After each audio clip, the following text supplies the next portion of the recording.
And we are live. Welcome back to Takes by Fans. We got a great show for you today. As always, we are live every single day at noon Eastern. If you want to watch it live, head over to takesbyfans.com/watch. If you want to watch but not live, head over to our YouTube channel. We post all of our shows and clips of the show there on a daily basis. And if you just want to listen, we are on podcasting apps, Spotify, Apple Podcasts, Google Podcasts, iHeartRadio. So however you want to watch or listen, we've got you covered multiple ways. Alrighty, today's a big old Wednesday, folks. Week 15 has finally wrapped up in the NFL with the two Tuesday night games from last night. So we'll break down those games quickly, talk about them. But we got to get into our Wednesday film study, and, we're starting to get, at the back end, folks. The last 4 weeks started this week, folks. 3 more weeks, 3 more games for all the teams. No more bye weeks. I believe last week was the, 2 weeks ago would have been the last week for the bye. This week, week 15 was the first week with no more byes. So everybody's playing every week to fight for those last couple of playoff spots here. So, with our Wednesday film study, we're keeping tabs on some of these playoff teams. We got Patriots, Colts. Those are definitely playoff teams. We're looking at Cowboys, Giants. Cowboys are a playoff team. Giants, we know, are not. Bengals, Broncos. I mean, we're going to be looking at something from that, folks. And, those are kind of right in the thick of it. Playoff teams all fighting for those wild card spots. We got Packers and Ravens. Looking at kind of the Ravens. We're going to watch Tyler Huntley, folks. Is he as impressive as Lamar Jackson? Ravens moving forward once again in the playoff hunt. Are they going to have Lamar Jackson? We'll see. We'll talk about this game. Then we got Saints and Bucks, and once again, playoff contenders. So everybody we're kind of looking at in our Wednesday film study is going to help us decide, are these kind of playoff contenders, playoff pretenders, Super Bowl contenders. And like we said, these last 4 weeks, these last 4 games of the season are truly going to tell us all we need to know, who's legitimate. This season's been absolutely crazy with everybody kind of up and down, everybody like hovering around 6, 7, 8 wins, everybody. I don't think there's been this much competitiveness, this much closeness in the playoff picture this late in the season. So it's up for grabs. It's honestly all up for grabs, and we've got to see the consistency and we've got to see the greatness come through these last 4 weeks. So we're using this Wednesday film study to help us through that. And then we got our NBA Daily 10, and we'll talk all that through. So let's just kick off the show and get it started here. Let's start with our NBA Daily 10. Let's get 10 minutes on the clock here. In the next 10 minutes, uninterrupted basketball talk of what just happened yesterday in the NBA. We've got the 10 minutes on the clock, and the 10 minutes starts right now. Already a handful of games on in the NBA last night, and also another postponed game and another postponed game today. I believe the Raptors game is officially getting postponed. So the COVID outbreak in the NBA is still going strong, unfortunately. So no Wizards Nets last night, unfortunately canceled. But let's talk about the games that were played last night. And let's start here with the Pacers at the Heat. And the Heat blow out the Pacers 125-96. Once again, no Jimmy Butler, no Bam Adebayo for the Heat, and leave it up to the Pacers to lose to this Heat team. Now, we know this Heat team has rallied off some really solid wins here without Jimmy Butler and Bam Adebayo in the starting lineup here, but, you shouldn't be. You should not be losing to a team that doesn't have kind of their top 2 players on a team. And that goes for any team, doesn't matter. That's not a good look for anybody, and especially given what this Pacers team is, never beating anybody good or decent. Another not good look for this Pacers team overall. You've got to do something. You've got to blow up the Pacers, but what's blowing up the Pacers? There's really nobody good on this team anyway. It's not like they're beholden to any great superstars. Yes, you have Sabonis, but is he even in superstar, all-star level territory of talking? I don't think so. So I don't know what the Pacers are doing, but we know they're not good. Let's start here with the Heat since they got the win. Well, we had Duncan Robinson and Tyler Hero both lead the team with 26 big old points, and that's big for Duncan Robinson. Back at the 4 here, 6 of 10 from 3, and we've seen him, step up for the most part without Jimmy Butler and Bam Adebayo. For that, our kind of thinking overall on Duncan Robinson has kind of increased. He's truly impressing me in this kind of shorthanded stretch. So for that, Duncan Robinson getting some bonus points here at Takes by Fans, and getting on getting, I don't want to say getting on our good side, but we take every game into account here and actively weigh players, what they're doing good, and on our overall scale of how we feel about players. So Duncan Robinson is increasing in that aspect, so we give that man credit. 26 points, 6 of 10 from the 3, and then Tyler Hero playing off the bench in only 21 minutes. Even when playing shorthanded, Tyler Hero could have played like 40 minutes, but they keep him to only 21 minutes last night. 26 points, 5 assists. We had Kyle Lowry very close to the triple-double, 8 points, 12 assists, 11 rebounds, fantastic night. And then Max Strus, again, folks, in the starting lineup at the 3, 18 points, 7 rebounds, and 4 assists. I mean, another kind of next man up mentality for Max Strus, and he's been dominant without Jimmy Butler and Bam Adebayo. So Duncan Robinson, Max Strus, big credit to them for this nice stretch here of this Heat winning games without their main players. And then for the Pacers, Sabonis shot 4 of 11 from the field, 12 points, 4 assists, 4 rebounds. Leading scorer was Karis LeVert with 17 points, and then also Chris Duarte coming off the bench with 17 points. It's just, there's nothing deep here. They don't have that superstar. We know the Pacers are trash, and they got blown out to the Heat last night, 125-96. All right, next game up is the Pistons at the Knicks, and the Knicks win, and guess how they win, folks? They bring Kemba Walker back into the starting lineup, and they just don't bring this man back. They move that man into the starting lineup. They're like, yeah, we made a little bit of a mistake, kicking Kemba Walker out of the lineup in the rotation and everything.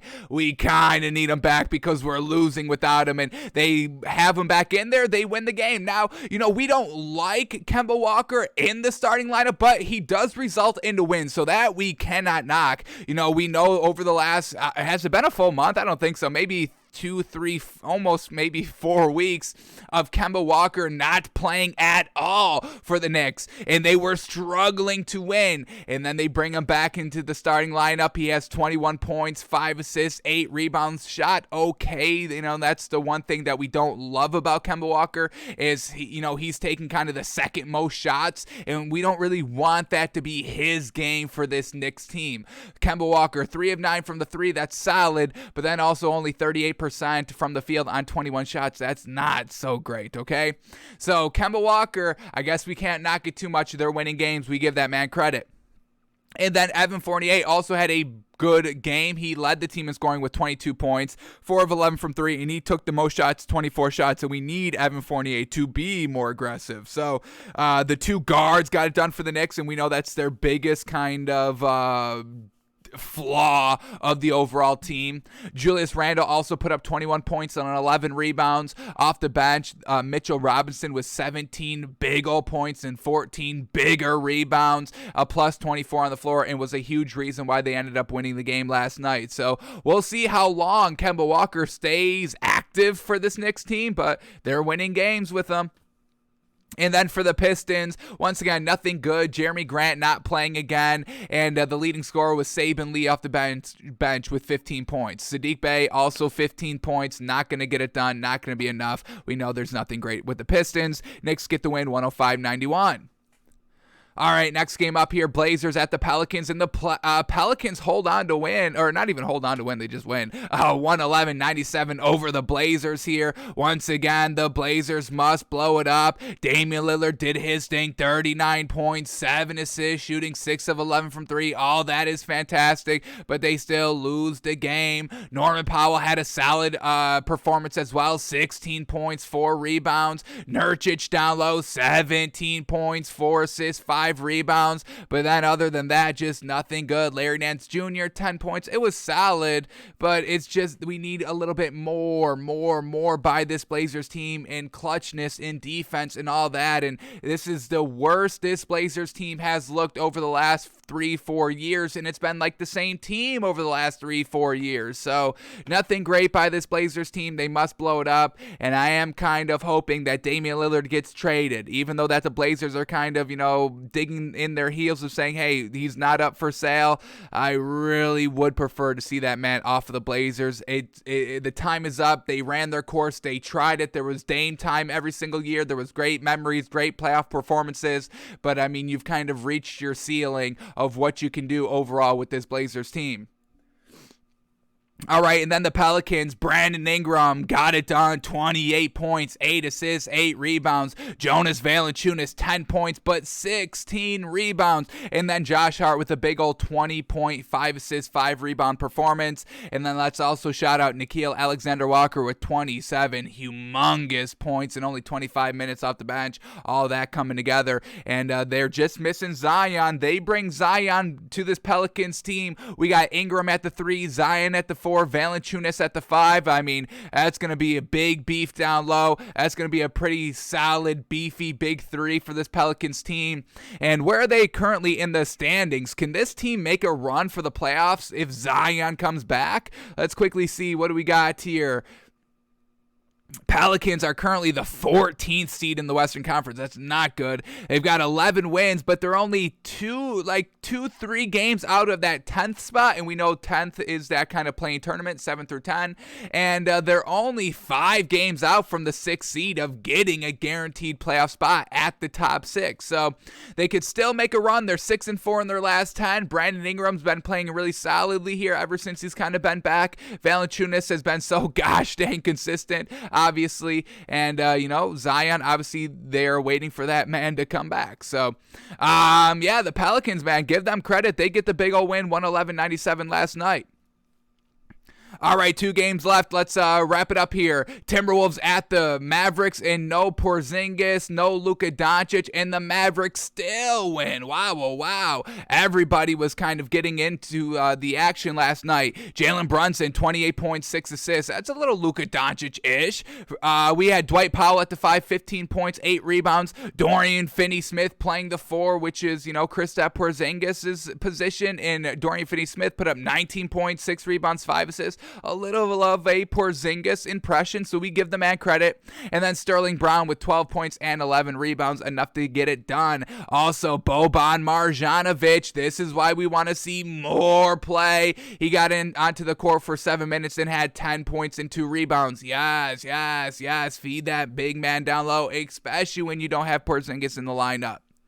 And then for the Timberwolves, they had 2 of their big 3, but they were missing the most important of their big 3 members, which is Anthony Edwards. Now, Karl-Anthony Towns is good, but I'm giving, if I'm ranking the tier of the big 3 here, I'm giving it to Anthony Edwards, number 1, Karl-Anthony Towns, number 2, and then D'Angelo Russell, number 3. So they were missing Anthony Edwards last night. Karl-Anthony Towns, 26 points, 14 rebounds. D'Angelo Russell, 14 points, 12 assists. All that was great. And then Malik Beasley filling in at the 3, 22 points, 3 rebounds, 2 assists. That is our 10 minutes, but we've still got a little bit more here, so let's finish up.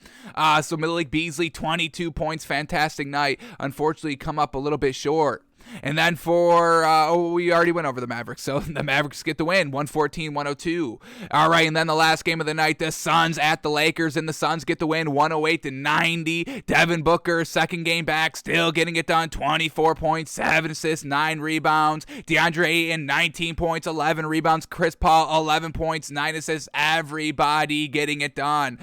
Cameron Johnson off the bench, 14 points. Cameron Payne off the bench, 10 points, 5 assists, 5 rebounds. JaVale McGee off the bench, 10 points, 10 rebounds. I mean, deep and consistent. And that's what the Suns team was lacking a little bit last year. Yes, they were good. They got to the finals, all that. But their bench was not as consistent as it has been the early part of this season. So if this bench can maintain its consistency, this Suns team may be able to win the finals this season instead of losing in the finals.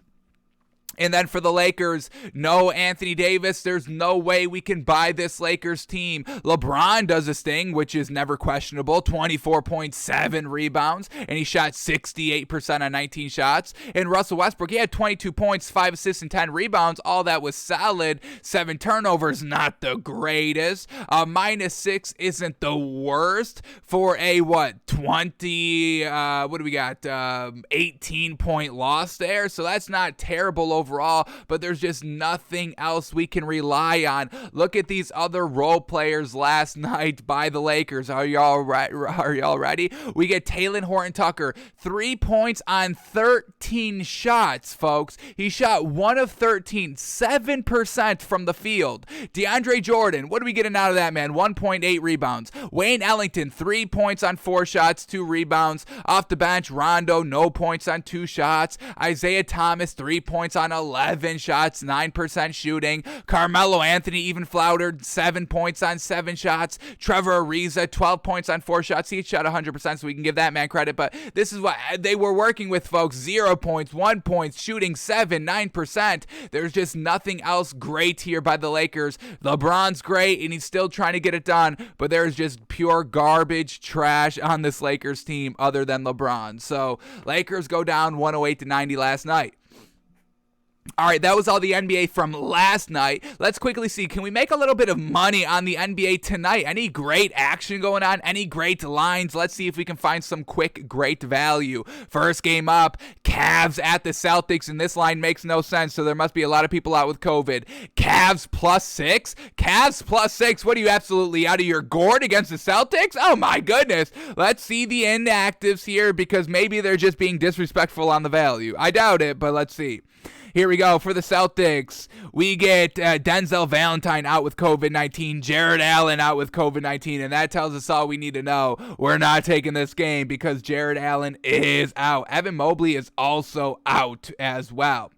And then for the Celtics, Al Horford is out. And that's about it. So, yeah, not having the big man. We're going to stay away from that. Almost got great value. Unfortunate. All right, then we get the Magic at the Hawks. Magic +7, Hawks -7. And, this Magic team facing a lot of COVID right now. Atuan Moore is out. Terrence Ross is out with the COVID. Moritz Wagner is out with COVID. RJ Hampton is out with COVID. Cole Anthony should be playing, and that's the best thing. But overall, that's just way too much COVID, and we don't like betting the Magic anyway. So we're going to stay away from this one. Trae Young is also out for the Hawks. So no real great, feeling on the -7 on the Hawks side. And then Bogdan Bogdanovic is also a game-time decision. So nothing great there. We'll stay away from it. Then we get the Rockets at the Bucks. Rockets +10, Bucks -10 out here. Everybody's good to go for the Rockets. Christian Wood is a game-time decision, which is a big thing, big meatball if he's out. For the Bucks, Brook Lopez is still out, Bobby Portis is out, and Giannis is out. So once again, they're going to be missing their beef a little bit, so we're going to stay away from this game.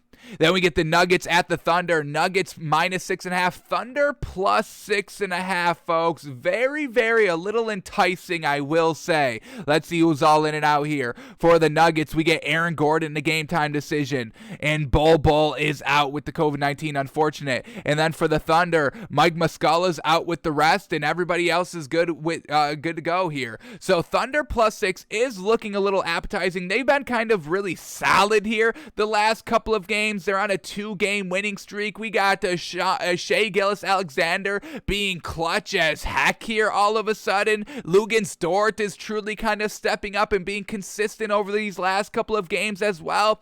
We get them +6. I'm kind of liking it. +6.5 here at home. And once again, there's just no bettability, no buyability on this Nuggets team. Aaron Gordon being a game-time decision. I mean, it doesn't even matter if he plays, if he doesn't play. His play on the floor doesn't really result into the level of offensive production needed for the Nuggets to win. So I think I'm going to take the Thunder +6.5 here, folks.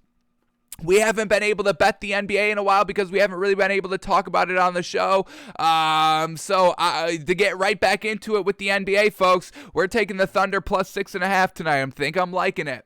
And then the last game of the night, the Clippers at the Kings. Clippers -6, Kings +6.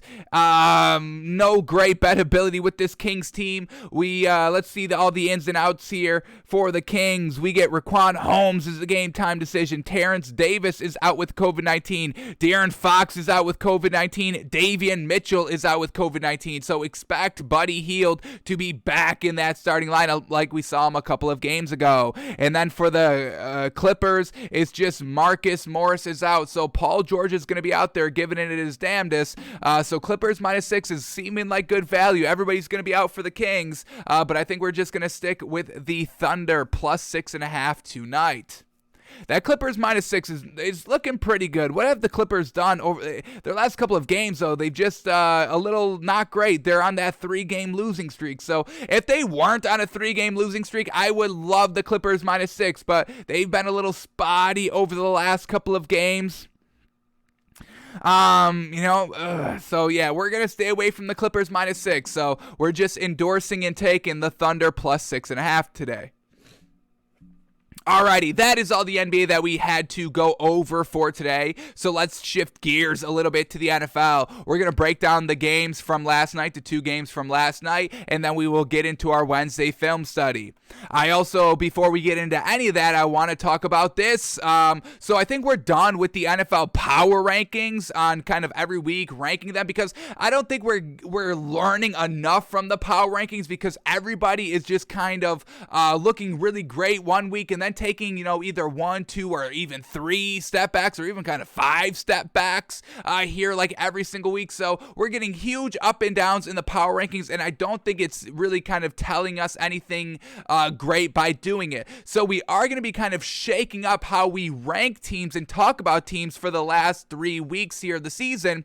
We'll get into this a little bit, a lot more on tomorrow's show, but the teams that we kind of talk about today from last night's games, and then also the teams that we talk about in our film study, we're going to kind of put them in these categories now instead of ranking them 1 through 10. We've got these 4 categories, and this is our official contender or pretender list. So we've got 4 categories where we're going to kind of rank all the teams in the NFL. And these categories are Super Bowl contenders. These teams, we believe that they can win and compete for the Super Bowl. Obviously. Then we get the playoff contenders. We think these teams are good. They will be tough in the playoffs. They will win a game or 2. And these are playoff contenders. Not quite Super Bowl ready, but they can make a run in the playoffs. Then we got playoff pretenders. They may make the playoffs, but overall, they're going to be a one-and-done team. We really don't see them making a big run. If they do win a playoff game, it's probably off of luck or something like that. These are kind of pretenders, folks. Playoff pretender category. And then our last category is just trash. There's a lot of trash teams in the NFL, folks. And we'll tell y'all those trash teams. Obviously, the Jaguars are trash, and the Jaguars are now trash. Is that what I said? Did I just say the Jaguars twice? Yes, I said the Jaguars twice. So the Jaguars are double certified trash, like we know. So those are our 4 categories. And when we talk about the teams today, we'll, put these teams in these categories. And then once we're, when we're watching the film study, those like last second details will kind of help us determine, does this team belong in the Super Bowl contender or the playoff contender, or do they belong in the playoff contender or playoff pretender? The Wednesday film study footage that we break down today will help us guide these teams that we talk about into one of these 4 categories. So we'll keep this open, obviously, and as we talk through teams today and tomorrow, we will put the teams in these 4 categories and start rearranging them, week by week here till we get to the playoffs, and then, we can actually see what happens. Alrighty, so now that we've talked about that, let's talk about these games from last night. Let's quickly go over these. First game up, Seahawks at the Rams, and the Rams get the win here, 22-10. Now, a little bit out to a slow start. The Rams only put up 3 points in the first half, 3-3 going into halftime, but then after halftime, the Rams started to find their groove a little consistently. First drive out of halftime for the Rams, a touchdown drive. Second drive, they have to punt. Third drive, they're right back at it, scoring touchdowns. Fourth drive, they punt again. Fifth drive, they're right there, putting up points, making it a 2-possession game with under 2 minutes, icing the game, sealing the game, and the Rams get the win. So, this Rams team getting out to a little bit of a slow start, but then finally getting it into the gear. That's what we want to see. Now, we would like to see this Rams team be consistent. First quarter, second quarter, solid points, 7-10 every single quarter, and just looking good throughout the entirety of the game. We haven't really gotten that much by the Rams, and I really wish we saw that last night because they were going against the Seahawks, which we think overall is just beneath the Rams. They are division rivals, division rivalry, all that, so that plays into it a little bit, but I was just hoping for a little bit more of a dominant win, a dominant performance offensively by the Rams. Now, they all played really solidly here. Matthew Stafford goes 21 of 29, fantastic, for 244 yards, so not dinking and dunking, slinging this thing around. 21 of 29, we got 72% completion percentage, absolutely fantastic. 2 touchdowns, he had a pick, real bad pick, airing it out, and it wasn't even near anybody, and that's what we get by Matthew Stafford. So that is really kind of the only knock that we're seeing repeated here by Matthew Stafford is just some boneheaded errors, whether it's not seeing the read or just lofting up the ball. We saw it a couple weeks ago, OBJ's first game, just forcing him the ball, and that was picked. This ball last night, just an arid overthrow, that gets picked. But for the most part, he does kind of reel it all in. He doesn't let one interception, one turnover build into 2, 3, 4, and then just completely crumble in the game. So overall, Matthew Stafford, we did like his performance last night, and overall, the offense, it did get it done when it needed it to, and just the connection between Matt Stafford and Cooper Kupp, it just seems like if everything is not going right or if everything is going wrong, that connection will eventually get going. Cooper Kupp again, another 136-yard game. How many yard games of over 100 yards has Cooper Kupp had this season? I want to say there's maybe 2, 3 games so far this season where Cooper Kupp has under 100 yards receiving. Here we go. Let's rattle off all these yardage totals per game by Cooper Kupp this season from game 1 to last night. We got 108 yards, 163, 96. I know that's under 100, but I'm not going to officially count that. It's four under, folks. We'll give him the 4 yards there. Then 64, so that's about one game under 100. Then he's at 92. Once again, are we going to kind of nitpick over 8 yards? I'm not. He's at 130, 156, 115, 95, 122, 96, 129, 123, 136. So he has like one official game. One unofficial game of under 100 yards, and that was 64. If you want to get officially official with it, he's got 5 games. Only 5 games out of 15, a third, 1/3, 33% of his games not getting 100 yards receiving. That means 66% of Cooper Kupp's games this season. Those are great betting odds. You tell me, hey, that's a 66% chance they win, they cover the spread. I'm like, yeah, I'll bet it. Here's a couple of grand, bet it. 66%, give me those odds.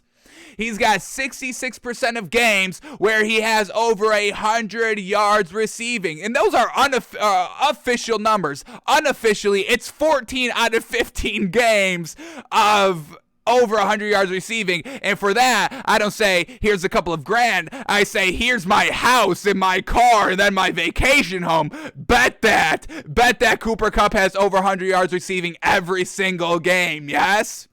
So Cooper Kupp is just absolutely phenomenal out here. You've got to kind of declare him as the best receiver in the league. Nobody's been able to kind of wrap him up and cover him for the entire game. Yes, they may get one or two plays, but overall, by the time the game is done, Cooper Kupp will be wide open 50 yards down the field for a wide open pass that probably goes for a touchdown, and that's why the Rams are winning games, truly. So Matthew Stafford, Cooper Kupp connection is almost unmatched, folks. Maybe Aaron Rodgers, Devontae Adams is the other kind of great, maybe kind of challenging for that number one quarterback wide receiver combo connection in the league this season. But overall, he's definitely in the number one argument, Stafford to Kupp. Let's backtrack a little bit here and talk about these running stats. Sony Michel, 18 rushes for 92 yards. So once again, balancing the run in the pass game here, and that's crucial here by Sean McVay. So I'm glad that he's just not, all right, I got this big old armed quarterback, Matthew Stafford. I'm going to sling this ball around 50 times a game, not getting carried away with the passing game. Shout out to Sean McVay for that. So Sony Michel, 18 rushes for 92 yards. And then who was Matthew Stafford throwing to? Like we said, Cooper Kupp, leading receiver, 9 catches for 136 yards, 2 touchdowns. Ben Skowronek, 4 catches, 42 yards. Sony Michel, 2 catches, 23 yards. Van Jefferson, 2 catches, 23 yards. And then OBJ, just 1 catch for 7 yards. So once again, hopefully this, narrative that OBJ is going to be like a diva and blow up the team, hopefully that doesn't occur. I'm kind of staying away from that. I'm not going to just assume OBJ is just a diva and, wants to demand the ball. I think OBJ just really wants to win first and foremost. I don't think OBJ cares that much if he's a huge reason why they're winning or not. Obviously, he wants to be a reason why they're winning, but as long as they're winning, I don't think we're going to get any kind of antics by OBJ, and hopefully that is the case because this Rams team is truly Super Bowl contenders, folks. I think we can officially put this Rams team in our Super Bowl contender category here in the first team up on our kind of newly formatted power rankings, if you will. So we are going to officially put the Rams as Super Bowl contenders. I think I saw enough of what I needed to see last night. The defense kind of dominated the game. The Seahawks really could not do anything all game long, especially in that first half where all the third downs were third and longs, and there was never really a chance that this Seahawks team, there was never like a feeling that the Seahawks team was just going to go down and drive down the field and score any points. You never got that watching the Seahawks offense in the first half. Second half, they started to move the ball a little bit better and didn't have those big, long third downs, but overall, they still could not get that many points. 7 points for the entire second half. That's not enough. So we're not really too worried about Matthew Stafford anymore. Cooper Kupp can't be locked down. Sony Michel these last 2 weeks have been getting the carries with the yards fantastic, and the defense has been coming up big every single week. So the Rams are officially Super Bowl contenders, folks. We can see it. All right, now let's talk about Russell Wilson and the Seahawks now, because it's just this Seahawks team these last 2 seasons is not what I think of as what the Seahawks should be with Russell Wilson and DK Metcalf. And who do we got? Tyler Lockett. The offense should be way better than this. Only 10 points, and we've seen this Seahawks team be lackluster. And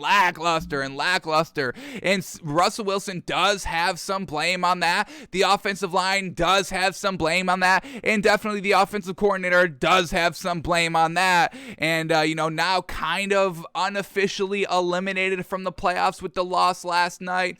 It's just, I think it's all going to kind of come to a head this offseason. And we started to see it kind of softly boil over last season. I think it's going to be kind of exacerbated a little bit more. So this offseason for the Seahawks is going to be real interesting. And if you're a Seahawks fan, it's going to be a little annoying because they're going to be talking about your franchise guy potentially not wanting to be there anymore.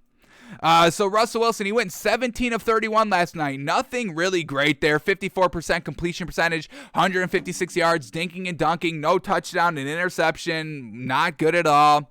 Running back by committee was okay. We had DJ Dallas, 8 rushes for 41 yards and a touchdown, and then Rashad Penny, 11 carries for 39 yards. So overall, about 80 yards. Yeah, okay. Yeah, good. Okay. And then who was Russell Wilson slinging the ball to? Gerald Everett, 4 catches, 60 yards. DK Metcalf, 12 targets, 6 catches, but for only 52 yards, nothing meaningful. Freddie Swain, 1 catch, 52 yards. DJ Dallas, 3 catches, 11 yards. So nothing good here offensively by the Seahawks. The defense was okay. They got a turnover in the first half. Unfortunately, they couldn't do anything with it offensively. They go 5 and out, and then, they held them to 3 points for the first half, but, once again, unfortunately, the offense couldn't get it done in the second half to keep up scoring pace. So the defense, it's okay. Nothing great, and this offense is truly nothing great. So I'm putting this Seahawks team in the trash category, folks. Man, oh man, I hate to do it to them, but I mean, what is this offense? We're not scared of this offense at all. I'm not even scared of Russell Wilson anymore. And we talk about Russell Wilson like top 5 quarterback in the league consistently. So that's never a good look for them. So this Seahawks team is officially certified trash. Obviously not a playoff contender. They're not even a playoff pretender. They're worse than playoff pretenders, folks. They are trash, unfortunately. So the Rams get the win 20-10. All right, and then the last game from last night, Washington versus the Eagles, and the Eagles get the win 27-17. And folks, I am loving this Eagles team. They got out to a bad start. Interception on the first drive, fumble on the second drive, down 10-0 because of those 2 turnovers. But then they cleaned it up for the rest of the game. No more turnovers, 27 points, only let Washington score 7 points when they had to actively go down and earn all the yards and all the great starting field position that they had. They had to go out and earn it, and without Taylor Heineke and having your third string Garrett Gilbert be the quarterback, and I'll give Garrett Gilbert a little credit. He tried his damnedest out here. He tried to make it competitive, and the defense, helped them get out to that 10-0 start. But at the end of the day, it's Garrett Gilbert trying to lead a team down, trying to lead them to a win. I don't like his odds at that point. Let's start here with the Eagles because I'm super impressed. Once again, credit goes to Nick Sirianni for getting this team right and ready to play over the last couple of weeks with Jalen Hurts kind of in the COVID-19 protocols and all that. Or no, just kind of a little banged up, not in the COVID-19, I apologize. A little banged up there, and then having, Gardner Minshew play well and that little bit of distraction, and then sticking to his guns and saying, no, it's Jalen Hurts, and then sticking with Jalen Hurts this week and having Jalen Hurts be very, very good. The interception wasn't great. That was bad by him, but everything else, he cleaned it up. He went 20 of 26 for 296 yards, absolutely slinging the ball around all game long. He's at 76% completion percentage, 1 touchdown, 1 interception. Like I said, we do see this by Jalen Hurts here, and this is still our biggest knock, and it is starting to become a little bit more concerning. These turnovers at the worst time, throwing an interception on your first drive, I mean, that truly can influence and derail the entire game plan. So definitely got to keep that in check a little bit, but he was able to put that behind him and then just start slinging the ball around for the rest of the game here. And Jalen Hurts has success because this Eagles team runs the ball so gosh dang well. They're probably the best rushing team in the NFL, folks. Yes, the Philadelphia Eagles, the 7-7 Philadelphia Eagles are the best rushing team in the league. They're better than the Colts at rushing the football, folks. They're better than the Ravens at rushing the football, and that's all they do. The Eagles are the best team. team. Miles Sanders, 18 rushes for 131 yards. Jordan Howard, 15 rushes for 69 yards. And then Jalen Hurts, 8 rushes for 38 yards and 2 touchdowns. Jalen Hurts was the third leading rusher for this Eagles team, where Jalen Hurts is usually kind of number 1 leading rusher. So the rushing game was on point, and that opens up the passing game like we know, and Jalen Hurts absolutely took advantage of all of it.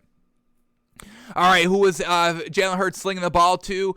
Dallas Goedert, their tight end, leading receiver, 7 catches, 135 yards. Jalen Reagor, 3 catches, 57 yards. Devontae Smith, 3 catches, 40 yards. Greg Ward, 2 catches, 28 yards and a touchdown. Miles Sanders, 2 catches, 15 yards. And Quez Watkins, 2 catches for 14 yards. The defense gets it done as well, only holds the Washington football team to 7 points when they had to go and actively drive the entire field by not getting great starting field position off of a turnover. So, folks, and I was debating on this one all pre-show long, folks. Do I put this Eagles team as Super Bowl contender? Yes, I would go that big, folks. Or do we just say playoff contender? And I think I'm just going to go playoff contender. Let's not kind of jump the gun here and put this Eagles team at Super Bowl contenders. We still have 3 more weeks to kind of move these teams into different categories, but so far what we've seen all year long and seeing this Eagles team get better and better, and I mean this offense is so gosh dang good. This may be one of the most consistent offenses that there is in the entire NFL, and Nick Sirianni deserves a ton of credit for that. The offensive line for the Eagles deserves a lot of credit, and the way that Jalen Hurts has been playing pretty solid game managing football.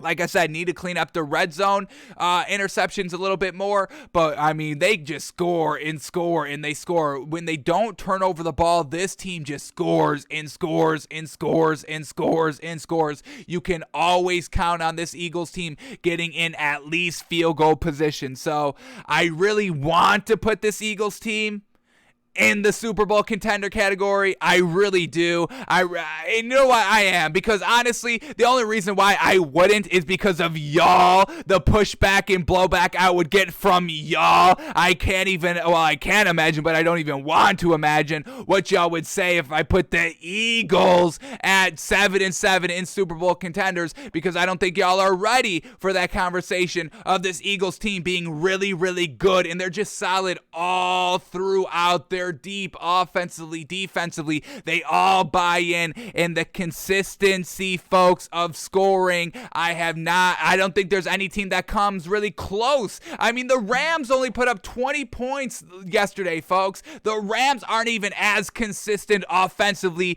than the Eagles, and I think the Rams overall, just kind of taking player for player, I think the Rams overall have a better roster, and I don't think that's anything kind of controversial to say. So I am putting the Eagles in Super Bowl contender category, folks, unapologetically, and we'll see if we have to move them down over the next 3 weeks, but I don't think we will have to. All right, so everybody was getting it done for the Eagles last night, and then for Washington, Garrett Gilbert, once again, trying his damnedest and looked okay while doing so. Obviously not vying for any starting quarterback role in this league, but he went 20 of 31 here for 64% completion percentage. I give that man a lot of credit. 194 yards, no touchdown, no pick. He fumbled once, but didn't lose it, so a clean game. We give that man more credit for that. The rushing game was super lackluster, and another great job by this Eagles defense of just shutting down the run. Obviously, Garrett Gilbert's not going to give you anything great throwing the ball, so just lock up the run. Antonio Gibson, 15 rushes for 26 yards. That's 1.7 yards a rush. Trash. Only 1 touchdown. Jarrett Patterson, 4 rushes for 20 yards, and he scored a touchdown as well. All right, who was Garrett Gilbert throwing the ball to? Were Terry McLaurin, leading receiver, 2 catches for 51 yards. So once again, big credit there. Targeting your receivers, your actual A1, Tier 1 wide receivers. Give that man credit. Again, big green flag, silver linings for Garrett Gilbert here. Antonio Gibson, 6 catches for 39 yards. Ricky Seals-Jones, big, tall, beefy tight end option, 4 catches, 29 yards. John Bates, 1 catch, 29 yards. Adam Humphries, 3 catches, 23 yards. Cam Sims, 1 catch, 13 yards. DeAndre Carter, 2 catches for 12 yards. Unfortunately, like I said, having to go the length of the field, not being gifted turnovers by the Eagles, Garrett Gilbert just could not be the guy, and nobody thought he could. So Eagles get the win 27-17, and man, oh man, are they looking absolutely really good. And then for Washington, I would call them playoff pretenders, even with Taylor Heineke at the starting quarterback position. I still put Washington at the pretender category. The defense needs to kind of be a little bit better out here. Yes, they got out to that good start, but then in the fourth quarter, in the second half, when your team was struggling to score the ball and move the ball, you were letting the Eagles score and move the ball whenever they wanted. So, and then also Taylor Heineke, how good in the clutch is he gonna be in the playoffs when all the pressure's on him? We saw him kind of not really be the max gamer that we saw him be in the playoffs, diving for the pylon against Tom Brady's Bucks last season. We've seen, some instances of him diving and kind of gaming out and balling out and going all for it, but we've also seen him kind of, be hesitant and slide and not want to take or deliver the big hit. So I think just Washington overall, I just don't think they have the offensive pieces to work with it. The Eagles were able to shut down Washington's run game just like that. And, Taylor Heineke having to do it all himself with no rushing game, I don't think the man can get it done. So we're going to put Washington in the playoff pretender category, and we'll see if they can move up over the next 3 weeks.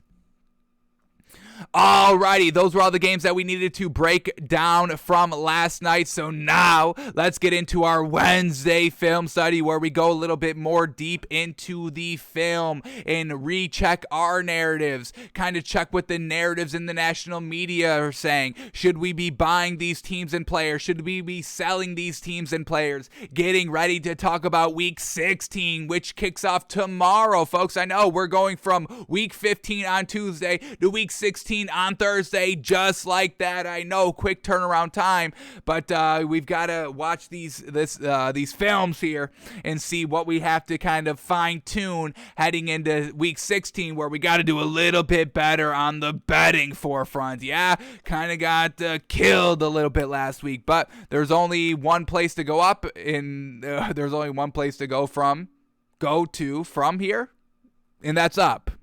That's the saying, correct? All right. All right, so here we go. First matchup up in our film study that we're going to take a look at is the Patriots and the Colts. Now, we're going to watch two things here. We're going to watch Carson Wentz throw the ball, and we're going to watch all 12 attempts here, and this is truly going to tell us what we need to know about the Colts. We give Colts a ton of credit, and Frank Reich a ton of credit for reeling in the passes over the last three weeks, 2 games. Kept the ball in check, throwing the ball against the Texans, and then also kept Carson Wentz in check, throwing the ball here against the Patriots. Only 12 attempts. Now, we're going to take a look at all of the attempts here by Carson Wentz, because we don't want him to throw the ball, and I think it was expertly on display here of why we don't want Carson Wentz to throw the ball. I mean, overthrows and missing wide open targets out here. I mean, under 50% completion percentage and only 12 attempts. So we know the rushing game is the best thing about this Colts team, but we'll take a look at Carson Wentz as well. And then I also want to kind of shout out Mac Jones a little bit. Mac Jones was kind of getting knocked on social media in the early part of the game here, but I thought Mac Jones had a really good game all throughout. So we're going to watch his highlights, and then I also kind of want to take a quick look at some of these plays in the first quarter and why the Patriots got down and got behind. It really wasn't all on Mac Jones.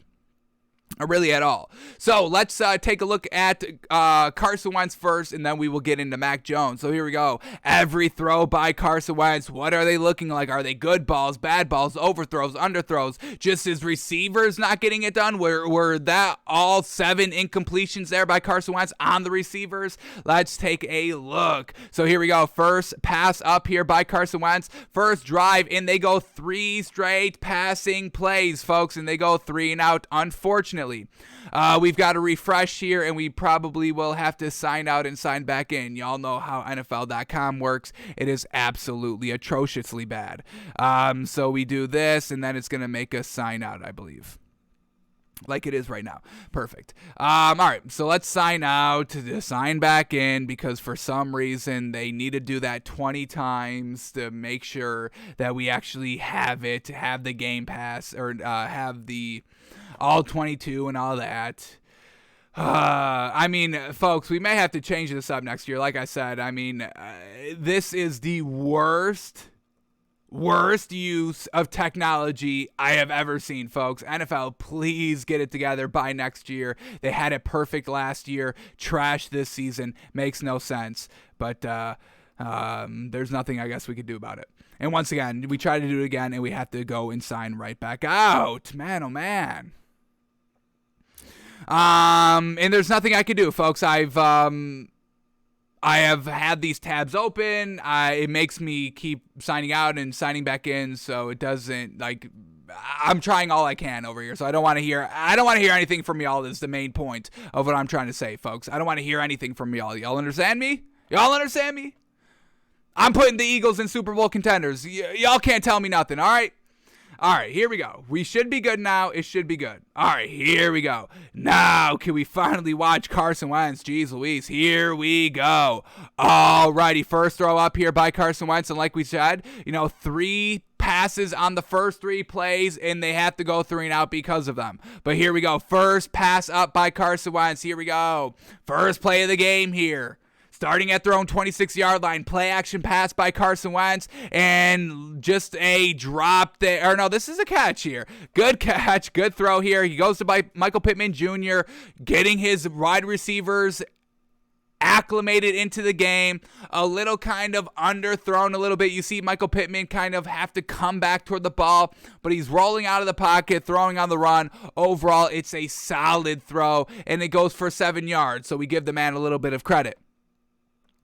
All right, next throw up is an incomplete pass. Next 2 passes are incomplete. We got to take this one from the sideline view, so here we go. Carson Wentz, play action, rolling out to the right, and then just dumps it to Michael Pittman Jr., but he can't hold on to the ball. And here we go. Carson Wentz rolling out to the right. We get 2 receivers flowing to the right as well. We got a receiver heading to the outside, and Michael Pittman Jr. a little bit sandwiched inside. And I think Carson Wentz just makes the bad read right there to force it to Michael Pittman Jr. in this tight window between these 2 defenders, and he can't fit it in there perfectly, and it's off of Michael Pittman Jr.'s hands. I think the right decision, the right read would have been out to throw out to this outside receiver and get this man out onto the edge here and see if Carson Wentz can place the ball absolutely on the money in space for the receiver just to take it to the sideline and go that all the way down the sideline. There's no safety over the top here, so if you get the receiver out in space,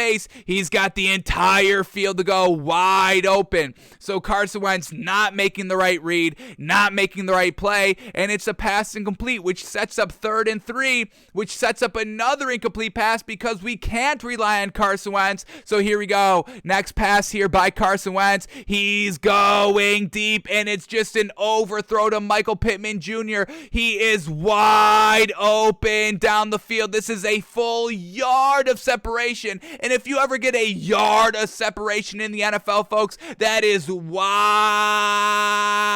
open, folks. And Carson Wentz overthrows him by like 3 full yards. This goes to the house if it's on the money, and Carson Wentz overthrows. He is not reliable. He is not consistent. This is why we want you to run the ball 30 plus times a game.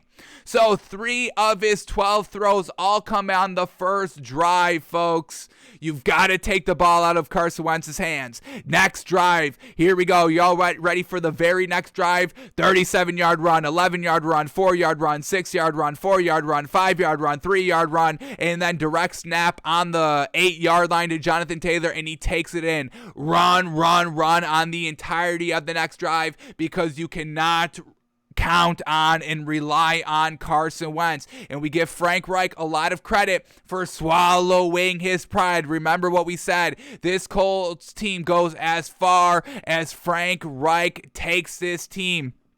not making the same mistake. How much self-control does Frank Reich have of not putting the ball in Carson Wentz's hand? Remember, we're kind of comparing this Colts team to Pete Carroll and Russell Wilson on the 1-yard line with Marshawn Lynch, and they throw the ball. It's the same thing. You cannot rely on Carson Wentz to win you these games. All right, next drive. Do we get any passes here by Carson Wentz? Let's see. 4-yard run, 2-yard run, 3-yard run, 1-yard run, and then here we go, 23-yard pass play. Now, we know the run opens up the pass, so we've got no problem with Carson Wentz throwing the ball 20 or less times a game. The less, the better. We really like the 12 mark here, and we'll see if Frank Reich sticks to this kind of 12 mark. I doubt he sticks this low, but we'll see.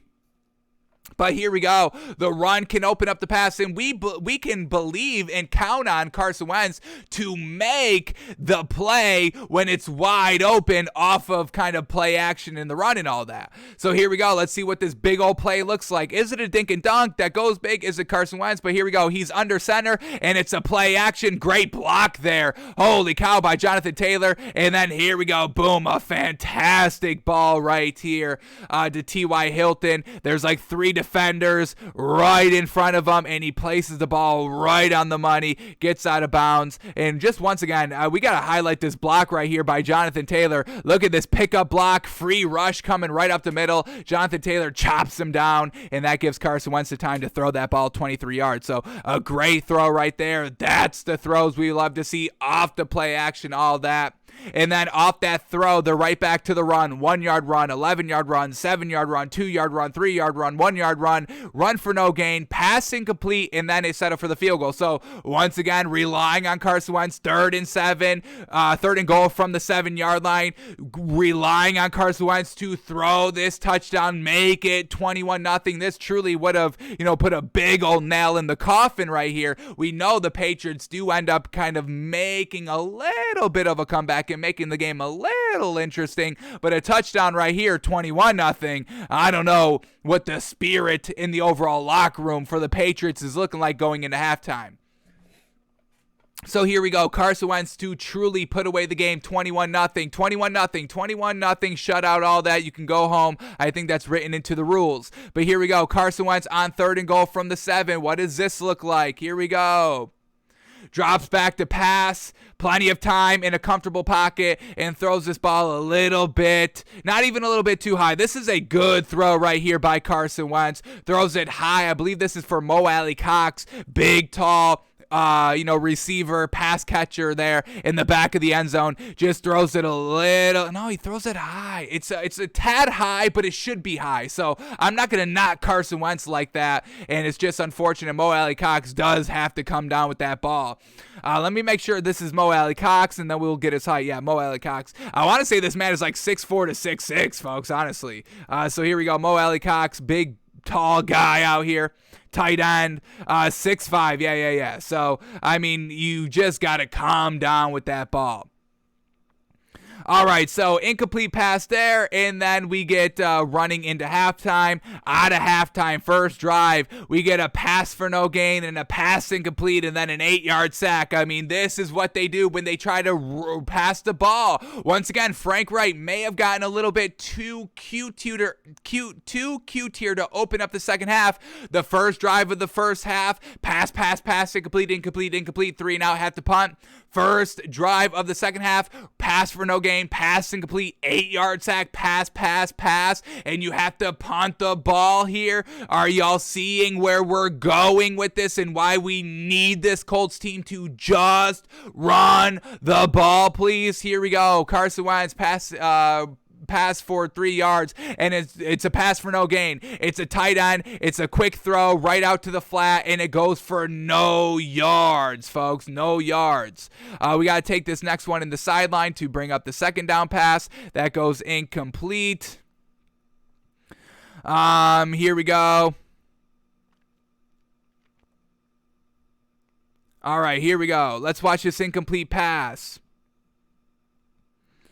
All right, and they're at great field position because, of the interception thrown by Mac Jones, so that's why they're able to score a field goal, even though they kind of have 3 bad pass plays in a row. But here we go, Carson Wentz, 2nd and 10 after that pass for no gain. He fakes a toss to the left, everything flowing out to the right, and this is just great coverage here by the Patriots defense. Really nothing open. I mean, you probably throw it right here. You've got to just throw it right now, I guess, to T.Y. Hilton going out, but you get this defender here of the Patriots coming down and barreling down.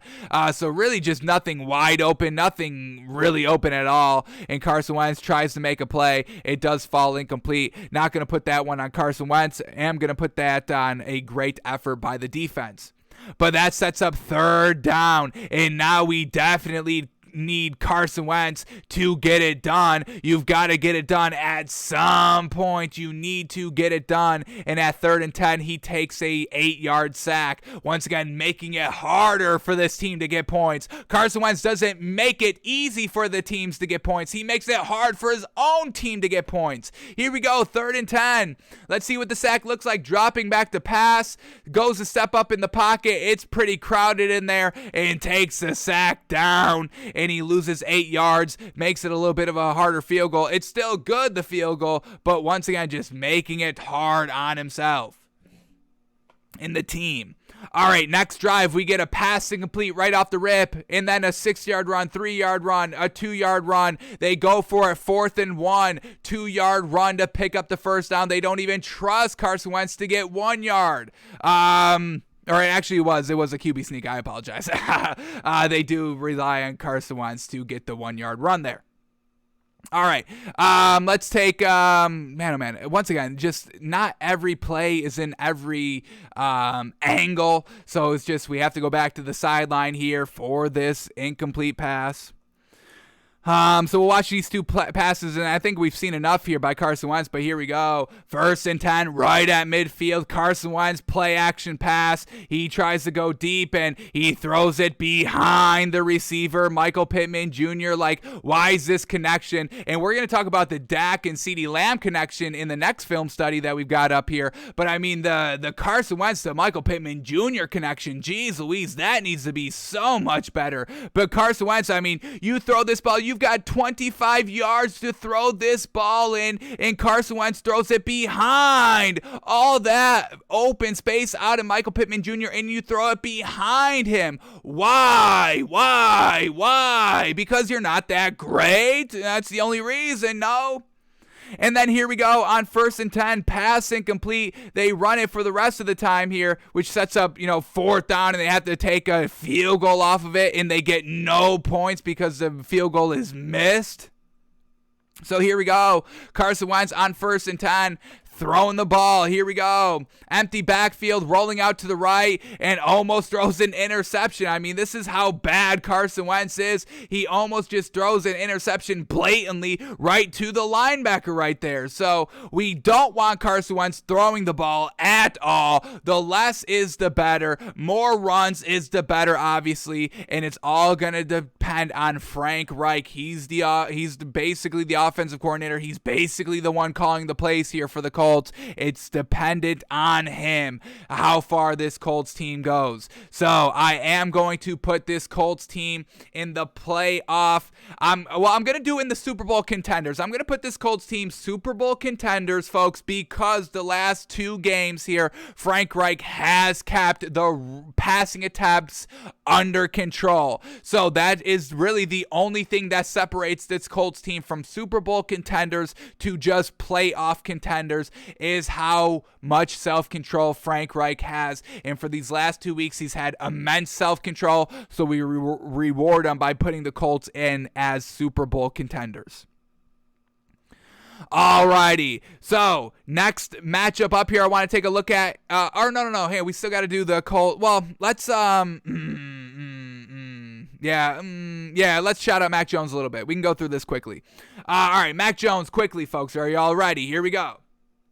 Mac Jones quickly. I want to take a quick look on these first quarter drives here because Mac Jones on 3rd and 2 picks up the 3rd and 2. Mac Jones was getting it done for the Patriots this game, folks. This what was it, Saturday? The game was. So Mac Jones was getting it done, and if we have to re-log in here, we're not going to watch this. We're not going to do this again. And that's exactly what we have to do. Oh my goodness. So we're going to move on, folks, here to the next matchup. We're going to probably have to sign out and sign back in on this one as well. So there's no way around it, unfortunately. We'll come back to Mac Jones, folks. I hate you. Don't understand how frustrating this is. So we've got to sign out, to sign right back in so we can get the freaking footage up. Where were we? We're going to Cowboys at the Giants for our next film study up. We will try and get to Mac Jones a little bit later in the week if we have time. But we're going to Cowboys at Giants now, and we just want to take a look at the Dak to CeeDee Lamb connection. We know it's been a little lackluster the last couple of weeks here, and we've wanted to keep an eye on it for the rest of the season because this is truly going to depend on where we put this Cowboys team. Are they Super Bowl contenders, playoff contenders, or playoff pretenders? It's really going to come dependent on this Cowboys offense overall, and more specifically, the Dak to CeeDee Lamb connection. Dak to Amari Cooper always looks good and never is questionable, but Dak does target CeeDee Lamb way more than Amari Cooper. I mean, we're getting like 8 to 12 targets a game on CeeDee Lamb, and overall the catch percentage is a little bit lower than what we'd like, and on some big downs, big third downs, or even like wide open plays, it's either Dak not being 100% on the same wavelength as CeeDee Lamb and it's incomplete, or CeeDee Lamb's not in the same wavelength. CeeDee Lamb turns inside when the ball's thrown outside, CeeDee Lamb turns outside when the ball's thrown inside, and it's just the connection. It should be well more established since it's really 2 full seasons now of Dak and CeeDee Lamb being together. So let's take a look at all of the throws from Dak Prescott to CeeDee Lamb and see if it's been cleaned up. Were like all these catches, were they all still bobbled? What were the incompletions looking like? And overall, are they on the same page, or was it just good defenses, breaking up the passes at the last second, or were these two just not on the same page? So let's 9 targets to CeeDee Lamb and only 6 completions. Now, we'll give him that. 6 of 9, that's pretty solid out here, but 6 catches for only 50 yards, a little bit of dink and dunk. Were the big throws down the field, were those the incompletions? So let's see what we get here and what these throws were looking like. Are they on Dak? Are they on CeeDee Lamb? Or just great defense? Let's see what these throws, completions, and incompletions were looking like. All right, so here we go. We've got them all queued up here. So first throw comes on the very first drive. The very first drive of the game here. We got 3 throws to CeeDee Lamb. So here we go. First throw up here. We get... Hang on. I thought it was 1309. Where's that? Where's that at? 1309. Interesting. Did I write down the wrong... Hang on. 1309, 1239. Where's 1239 at? Why are these not lining up with these plays here? Interesting. All right. Did I just... Okay. We take it back. Here we go. We found the plays. All righty. So, CeeDee Lamb had no catches, no targets on the first drive. It comes on the third drive of the first quarter is really when they start to target CeeDee Lamb. So here we go. First row, we found it here. Here we go. We got 2nd and 8 here, and he goes to CeeDee Lamb. So let's watch this throw. Here we go. Cowboys up 6-3, start of the second quarter, and now starting to target CeeDee Lamb. Just a nice little comeback route. It goes for 4 yards. It's complete. It's on the money. It's only for 4 yards because it's a little bit of a dink down route, and there's 3 defenders all over him. So nice little kind of 4-yard gain, and it picks up 4 yards to make it 3rd and 4. So 3rd and manageable. And and then they go to CeeDee Lamb on the very next play. So back-to-back plays here to CeeDee Lamb. First one was a catch, easy peasy for 4 yards. On 3rd and 4, what do we get here? Crucial down to pick up the first down, and Dak Prescott rolling out to the left there, and CeeDee Lamb heading out toward the sideline and a nice little out route, and Dak Prescott puts it right on the money. Let's watch this one more time. Just CeeDee Lamb, an out route to the left sideline. Dak Prescott rolling out of the pocket to the left here and just keeping his eyes down the field, rolling out and throwing on the run and putting it right on the money. Great throw right there. Fantastic. Exactly what we wanted to see. Picks up the first down on the money. All right, and then a couple of plays later, we get an incomplete pass here to CeeDee Lamb on 2nd and 7. In the red zone here, and this drive results in a field goal, folks. A field goal here. So this incompletion, kind of the reason why they had to settle for 3 instead of 7. So here we go. Dak Prescott in the red zone. 2nd and 7, and then just a setup screen to CeeDee Lamb, and this is just not a well-thrown ball here by Dak Prescott, and really not even a good attempt to catch the ball here by CeeDee Lamb. Now, this is a wide receiver screen, so it's looking good here. The blocking is going to get set up, but CeeDee Lamb and Dak Prescott just not on the same page of how and where this ball should be thrown on the screen here. Dak Prescott kind of throws it. I like where Dak Prescott throws this ball, but CeeDee Lamb doesn't make a good attempt to catch this ball. So CeeDee Lamb, a little lackluster overall in the area of the field where you can't be lackluster. You cannot be lackluster in the red zone. Everything must be buttoned up 100% here because you can't make the mistakes. You can't make the mistakes because if you make the mistakes, you will most likely turn over the ball, or you'll only get 3 points instead of 7, and we know settling for three over and over and over again, that's going to result into losses, folks. You're not going to win by just scoring field goals. We know this.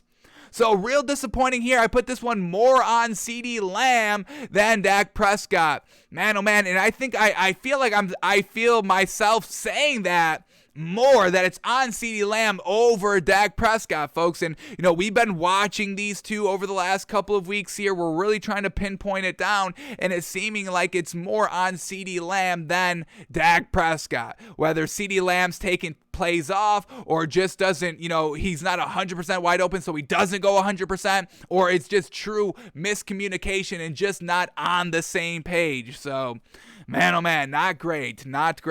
But let's keep going here. We got a couple of more plays to go over. So maybe it cleans up. Maybe it gets it better as the game progresses, which would definitely be a good silver lining overall.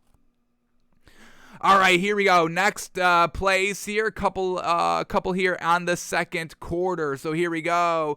Next one coming at 3:24 here.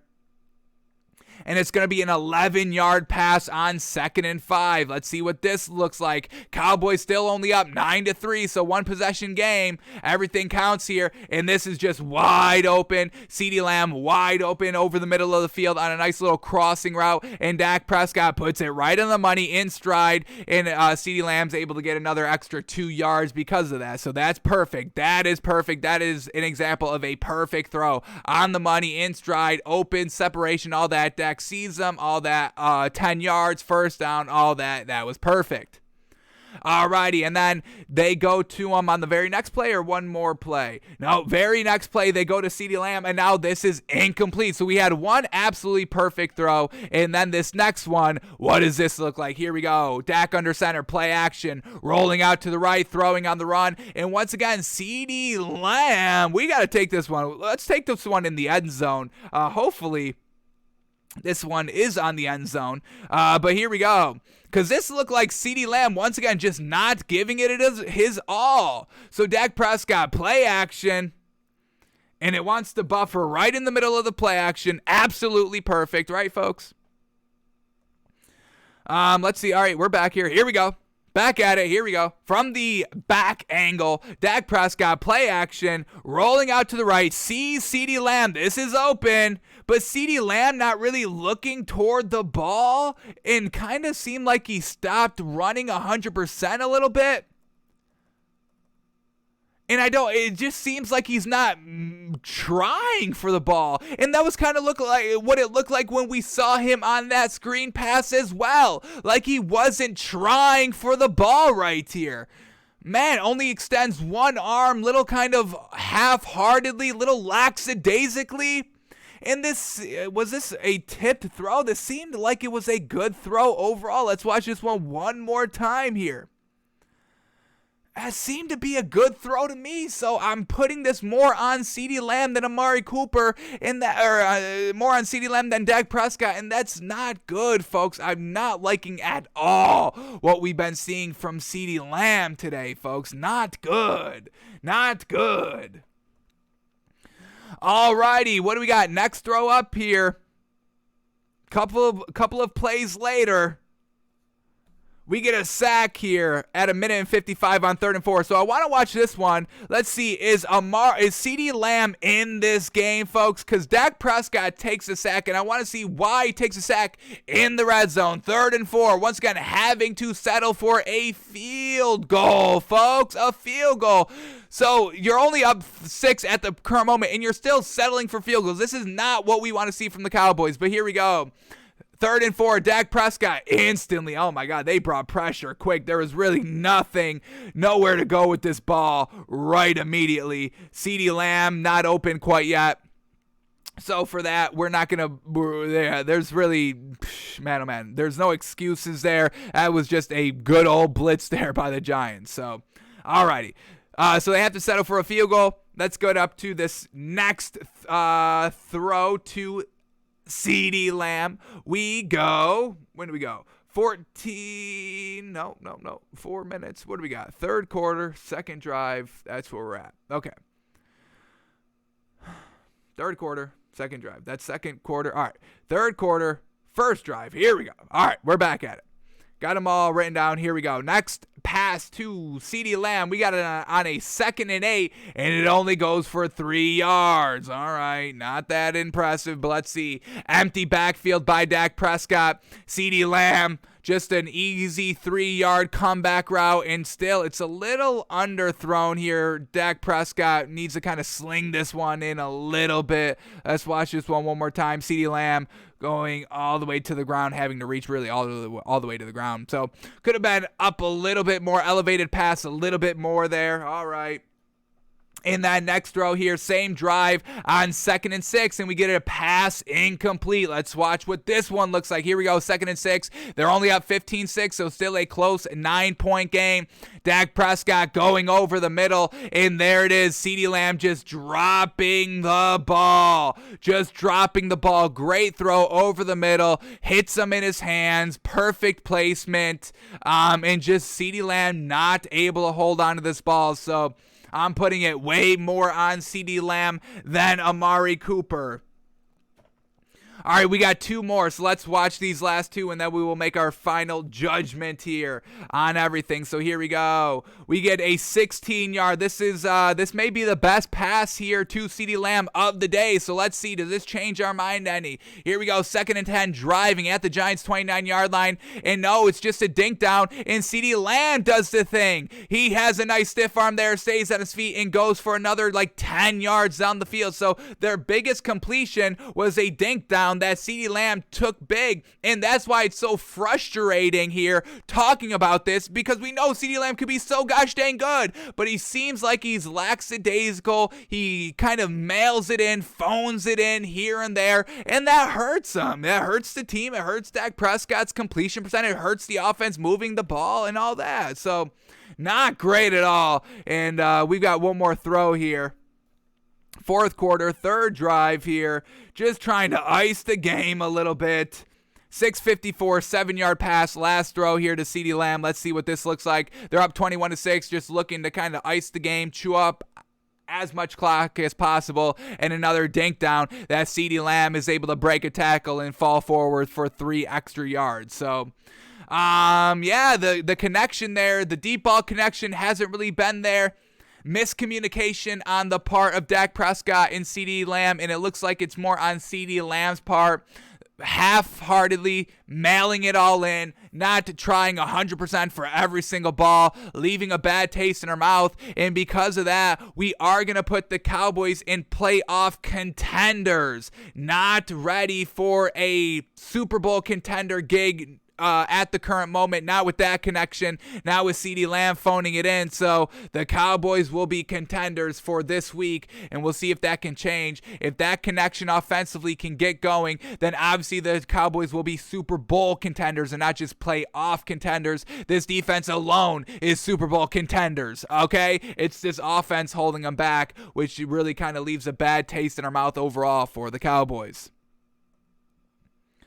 Alrighty, we've got, there's a couple more that we want to watch here, our film study. So let's watch, we'll do Drew Lock and Taysom Hill to Marquez Callaway, geez Louise. And we will save watching Tyler Huntley for maybe on tomorrow or Saturday's show. But let's go next to Bengals at the Broncos, and we just want to watch Drew Lock quickly. Can we believe in Drew Lock? Should there be any quarterback controversy here between Drew Lock or Teddy Bridgewater? Should Teddy Bridgewater be the guy once he's good and cleared from concussion protocol? And does this Broncos offense look better moving the ball with Drew Lock than Teddy Bridgewater? So we're going to watch every pass here by Drew Lock and see what we get. Unfortunately, Drew Lock could not lead the Broncos to a win, so I don't think we're going to be calling for Drew Lock to be the guy here, but we will see what we get. So Drew Lock comes in on this touchdown drive. So let's see what we get here. And we'll just watch this entire drive here. We're going to have to kind of sign out and sign back in. I knew that. I knew we were going to have to do that. Or maybe not. Maybe not. Hang on. Let's see what we get here. Do we got to sign out and sign back in? Most likely, but let's double check here. Yes, we do. Classic. All right. Sign out, sign back in. Classic. So we'll use this time to berate NFL.com for being absolutely garbage. The website's trash. The All-22 is really trash. Not even all the footage is up here, and it hasn't been up, and you say it's going to be up 24 hours, and it's like 46, 72 hours later, and it's still not up, so all that NFL.com is absolutely trash. Absolutely trash.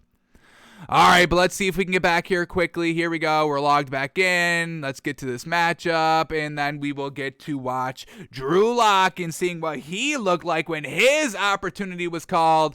It seemed like classic Drew Lock. 1 touchdown. Yeah, that's all good, but then we also get the turnovers. That's why he is not a starter, because of the turnovers. So let's see what we get here by Drew Lock. Touchdown drive. We can watch it quickly here just to get a gauge of the offense and all that and how they were moving the ball. But here we go. First play up. It's a nice little pitch there. Goes for a nice little run, and it picks up about 5 yards. Once again, Javonte Williams and Melvin Gordon have truly been crushing it and killing it here for this Broncos offense. Probably the best spot for the Broncos offensively. It seems to be Teddy Bridgewater. Teddy Bridgewater gets injured on this play right there. Alrighty. So Drew Lock comes in here. Alrighty, started the drive here. Denver down 9-3. 5 minutes left in the third quarter. We got Drew Lock officially back in. Here we go at their own 36-yard line on 1st and 10. They hand off the ball, and it goes right up the middle. Javonte Williams gets it done. Brings them to midfield. Here we go. Drew Lock, next play, right at midfield, folks. Hands it off again. Boom. And it goes for about 3-4 yards. Drew Lock on 2nd and 6 now after the 4-yard pickup. What do you got, Drew? Can you complement the running game? Here we go. Nice little out route there. On the left sideline, Drew Lock puts it right on the money, and it goes for the first down, keeping the drive moving. This is great so far. Here we go, Drew Lock under center.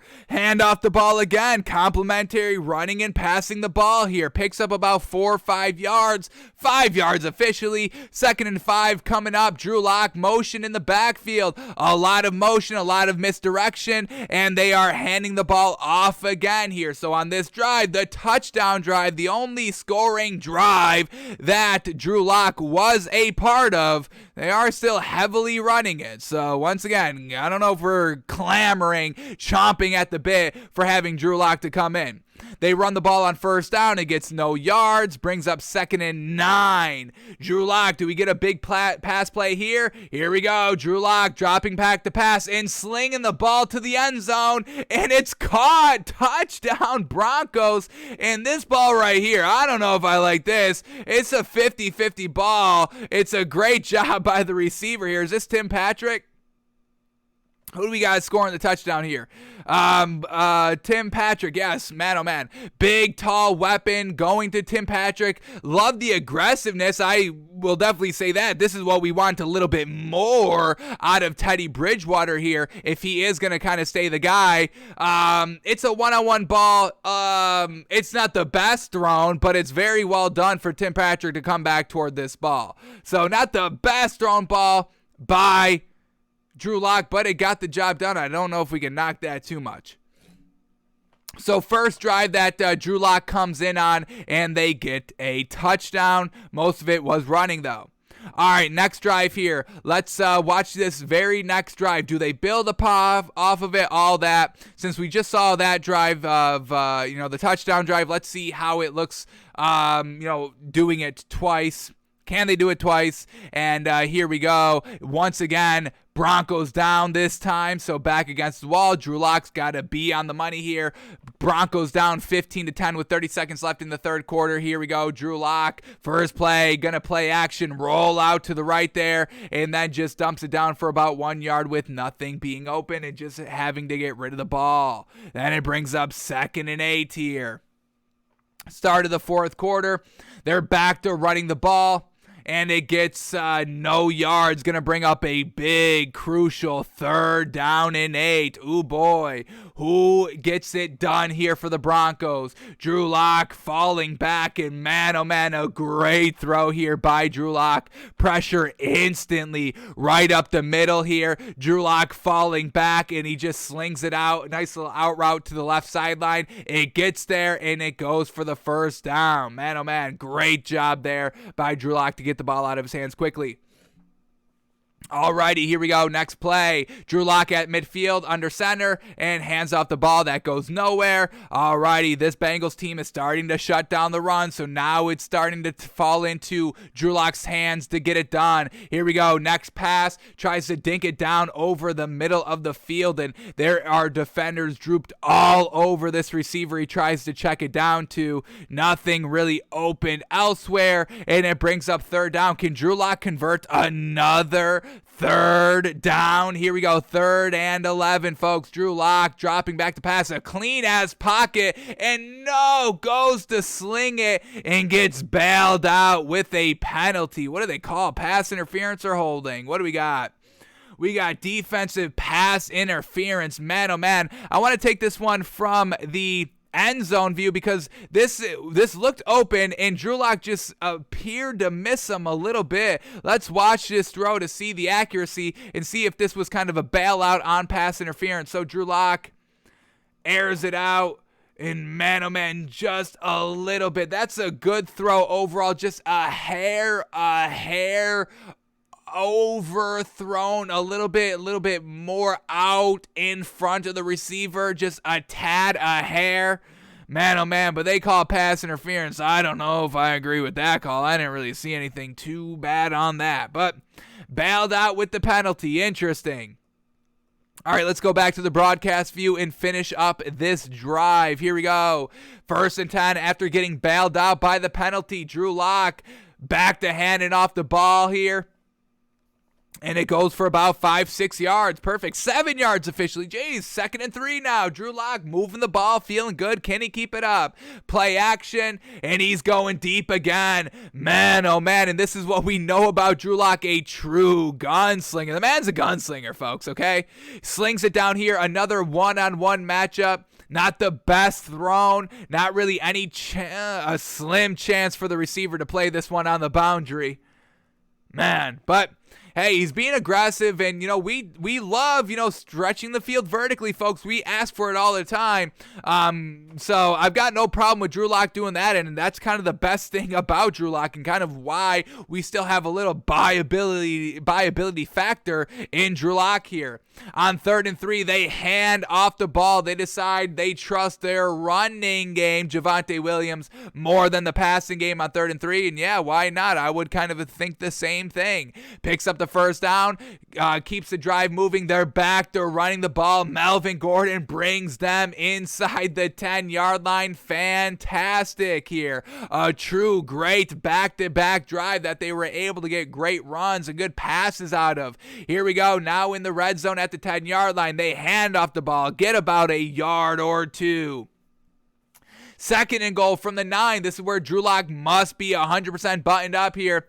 And Drew Lock on the read option keeps the ball and absolutely has it manhandled away from him. And this is why we can't buy Drew Lock 100%. Yes, we get the good throws, but we also get the turnovers, the interceptions, the fumbles, and even on those deep balls, they weren't the best thrown, folks. Those didn't look good, and if the defender was in better position to play on the ball, most likely a breakup, and also defenders getting kind of an opportunity to pick off those not great thrown balls here. And there's no reason why Drew Lock should have kept this ball. I believe this is a read option. I do not believe this is a designed quarterback keeper.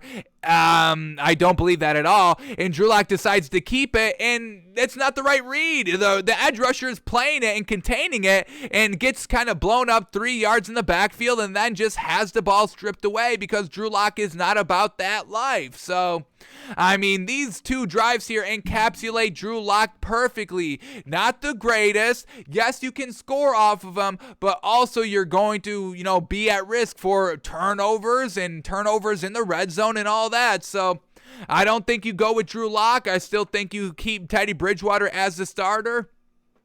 Drew Lock still hasn't really seemed like he's learned from the benching. Davis Mills, the quarterback for the Texans, has gotten better once he got benched for Tyrod Taylor, and then we see Davis Mills back out there and he's looking good. He's cleaned up those mistakes that he made when he had kind of free range of the quarterback position when Tyrod went down week 1. So Drew Lock, we're just not seeing him make this progress, make the next step, not kind of, seeing the reasons why he was benched and then fixing them and then getting better. So I think Drew Lock, we've seen his ceiling, and I don't think that's anything that's kind of starting back caliber in the league, folks. So still not really on the Broncos with, Drew Lock, and I think Teddy Bridgewater should still be the guy here. And then for this Broncos team, since we're talking about them, I mean, I'm going to put this Broncos team in kind of playoff pretenders. The defense is good. They can kind of hold the teams to, manageable points like they did, held the Bengals to 15 points, solid there. But the offense here, and it's not all on the quarterbacks, where they're barely utilizing Jerry Jeudy. We kind of know he's their best receiver.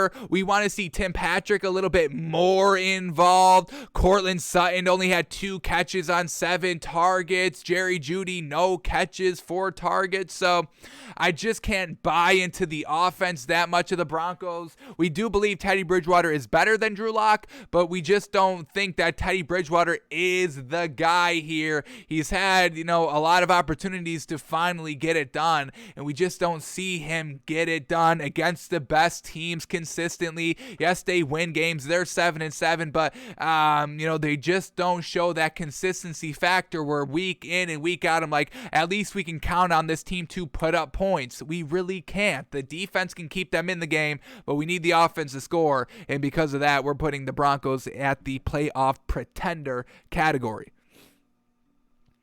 Alrighty, we got one more matchup to go over here for today. Anyway, we still got Packers and Ravens, but we can't fit that into today's show. But let's head over to the Saints at the Bucks for our next Wednesday film study breakdown. And why we're going to be looking at this game is because finally, what we've been wanting and asking and clamoring for, to get Marquez Callaway more involved in the offense. That's the only thing that we've wanted to see, and that's exactly what we got. Marquez Callaway, leading receiver against the Bucks, and leading the receiver in yardage and targets. Marquez Callaway, 9 targets, 6 catches, exactly what we just saw from CeeDee Lamb in Dak Prescott's connection. We're going to watch Taysom Hill, this Marquez Callaway. And then also had 112 yards. The second highest leading receiver for the Saints was Traquan Smith with 17 yards. So they were just going to Marquez Callaway over and over and over again to move the ball, and that's what we've been saying. He's your most consistent, reliable, and he can hit the deep ball no problem. And we believe Taysom Hill is accurate enough to throw the ball to Marquez Callaway, 10 times this game. That's fine. That's what we want to see. Same thing with CeeDee Lamb, 8 to 12 targets. That's fine. They're high volume target receivers. They can do it all. Short routes, deep routes, crossing routes, zigs, comebacks, anything. And then they can make defenders miss in the open field, and they could take the top off the defense. That's why we want Marquez Callaway more involved in the Saints offense, because it is a lackluster pedestrian passing offense even with Jameis Winston. But now, is this the turnaround for the Saints offense? They only put up 9 points, unfortunately, but let's see what the drives were looking like when Taysom Hill was throwing to Marquez Callaway, and should they be building upon this performance in getting Marquez Callaway even more involved and tailor-making the offense really kind of specifically just for Taysom Hill and Marquez Callaway. And then also you can throw Alvin Kamara in there for the running game. But should that really kind of be the main focus of this offense? Read options, misdirection, getting Alvin Kamara the ball out of the backfield, getting Taysom Hill off the edge out in space, and then having Marquez Callaway take the top off the defense when everybody's pressed up, trying to take away the Taysom Hill run, trying to take away that Alvin Kamara dink down that breaks into 20 yards.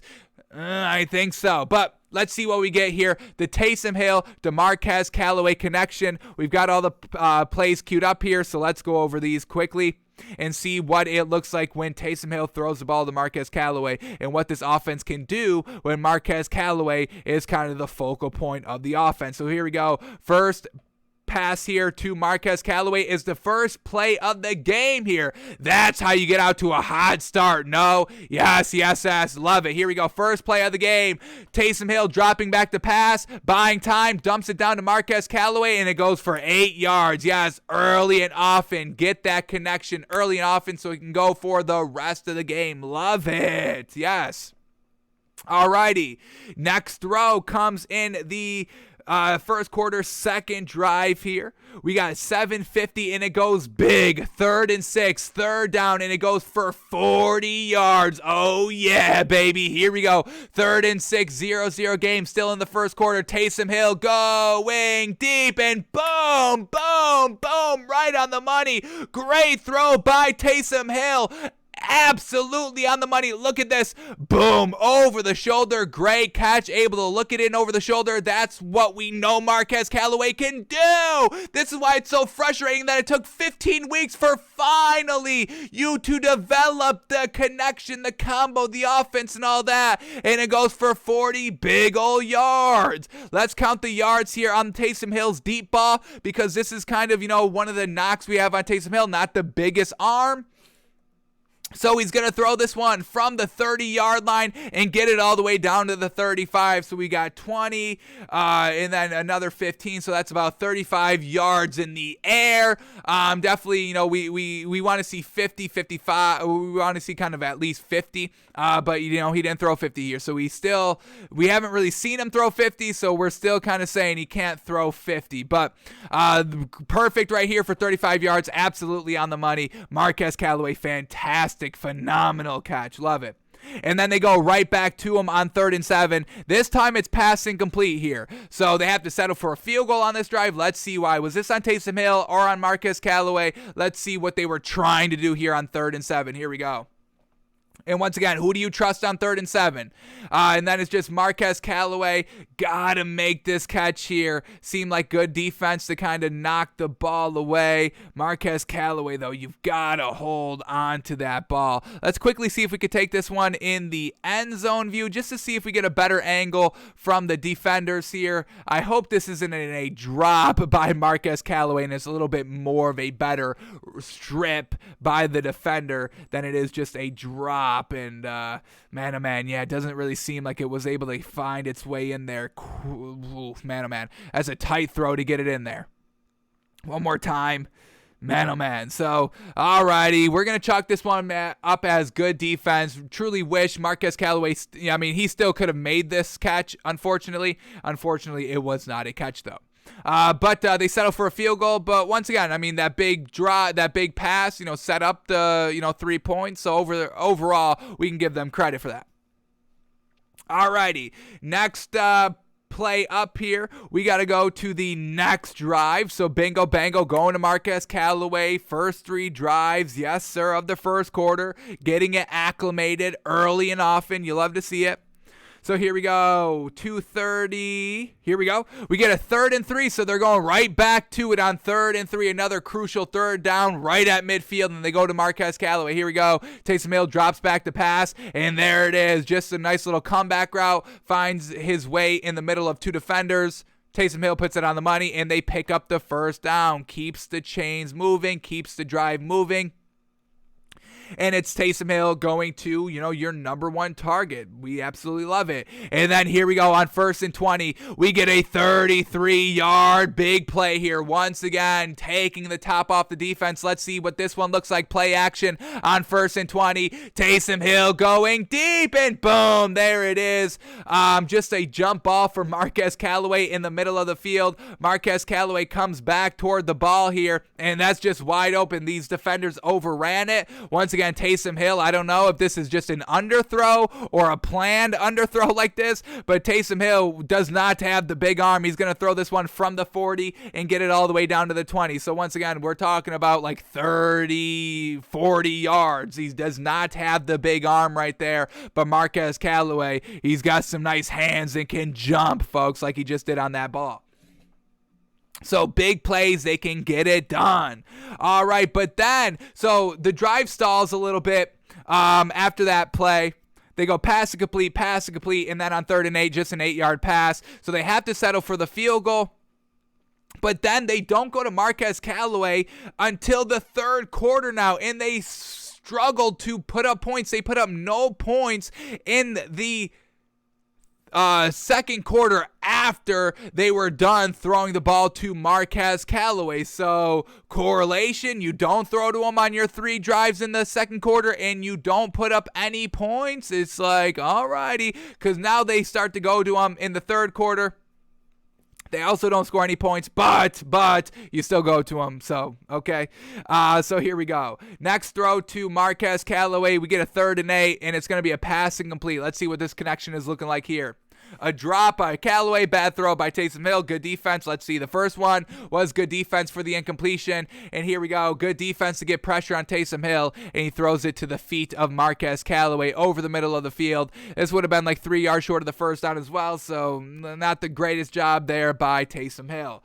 The drive flounders, they have to punt the ball. All right, next pass here, 2nd drive of the 3rd quarter, 9:05, trying to do a little bit of a drive starter here, and it's going to be a pass incomplete. So let's see, once again, first incompletion, there's 3 incompletions. First one Good defense to break it up. Second one, good defense to get pressure on Taysom Hill. Let's see what this last incompletion of Marquez Callaway looks like. And this is just a bad throw by Taysom Hill to try to get the ball around some linebackers in front of him. So overall, great defense, kind of, breaking up the connection, and then on Taysom Hill. So it falls on the defense first, then Taysom Hill. Really not Marquez Callaway that we have any concerns about. All right, we got two more catches here by Marquez Callaway coming in the fourth quarter where they score the ball here. Once again, you go to Marquez Callaway twice on a drive, you're putting up 3 points like we just see. So here we go, last two throws. We get 12-0-1 drive starter, 17-yard pass here by Marquez Callaway. Here we go. Saints up 6-0. It's a fake toss to the left here. Come back to Marquez Callaway wide open, and that's just an easy peasy 17 yards. And then the last throw to Marquez Callaway coming a few plays later on a 1st and 10 at Tampa Bay's 37-yard line. Here we go. Marquez Callaway's final contribution of the game. Taysom Hill, just a one-step drop, and it's Marquez Callaway on a nice slant route, and it goes for about 7 yards. Taysom Hill, one-step drop, sees it, bingo, bango, puts it right on the gut, and it still continues to move the ball. They're able to get 3 points out of it. So this is what we want to see, going to Marquez Callaway early, often, multiple times, deep, short, in between all that. He's your best receiver, and we believe he gives you the best chance to move the ball and score points offensively here. The drives that they targeted them, more often than not, they put up points. Now, they got to get a little bit more cleaned up in the red zone here, but once again, chemistry, connection, that gets better with reps in games and all that. So, also, you're going against the Bucs on the road, division rivals. It's going to be a little bit of a closer game with two great defenses. So, overall, we still buy Taysom Hill, and because of that, and really honestly, we're going to call this Saints team playoff contenders, folks. The defense gets it done. They have Tom Brady's Bucs number all day long, and as long as Taysom Hill is playing like we kind of have been seeing him these last 2 weeks, I'm calling this Saints team playoff contenders, folks, especially since this connection between him and Marquez Callaway has been heating up over the last maybe game and a half. Alrighty, folks, that is all we have time for today. We're back tomorrow, either around noon Eastern, or we will have to do a primetime show. We will keep you updated on that. So we're back tomorrow, doing our NBA Daily 10. Going a little bit more in depth into the other teams that we have not been able to get to today, and seeing if they're Super Bowl contenders, playoff pretenders, or just absolutely trash. And then we will also try to fit in our last film study looking at Tyler Huntley and seeing if there's anything special about Lamar Jackson. Alrighty, folks, that is going to do it for us today. Thanks for tuning in. Thanks for watching. Thanks for listening. We are back tomorrow, folks. Have a great one. We will see you.